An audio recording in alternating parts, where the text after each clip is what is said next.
মানুষ অহংকার কেন করে, আসুন জানা যাক। মৃতদেহকে কবর দেওয়ার ঠিক 24 ঘন্টা পর মানুষের শরীরের ভিতর এমন প্রকার উপতপ্তি হয় যা মৃতদেহর বায়ুপথ দিয়ে বেরাতে থাকে।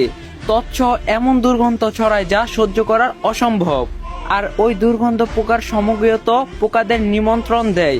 দুর্গন্ধ পেয়ে সমস্ত পোকামাকড় বিচ্ছে মানুষের মৃতদেহের দিকে যাত্রা শুরু করে, আর সবাই মিলে মানুষের মাংস খাওয়া শুরু করে দেয়। কবর করার 3 দিন পরে সবচেয়ে প্রথমে নাকের অবস্থায় খারাপ হতে শুরু করে এবং পচন ধরে যায়। 6 দিন পরে নখগুলো খসে পড়তে থাকে, আর 9 দিন পরে চুলগুলো খসে পড়ে যায়। মানুষের শরীরে সমস্ত লোম ঝরে পড়ে আর পেট ফোলা শুরু হয়ে যায়। 17 দিন পরে পেট ফেটে যায় আর শরীরের ভিতর সমস্ত অংশ বাহিরে বেরিয়ে আসে। 60 দিন পরে মৃতদেহের শরীরের সমস্ত মাংস শেষ হয়ে যায়। মানুষের শরীর একটু টুকরো মাংস অবশিষ্ট থাকে না। আর 90 দিন পরে সমস্ত হাড় একে অপরের থেকে পৃথক হয়ে যায়। আর 1 বছর পরে মানুষের শরীরের সমস্ত হাড় মাটির সঙ্গে মিশে যায়।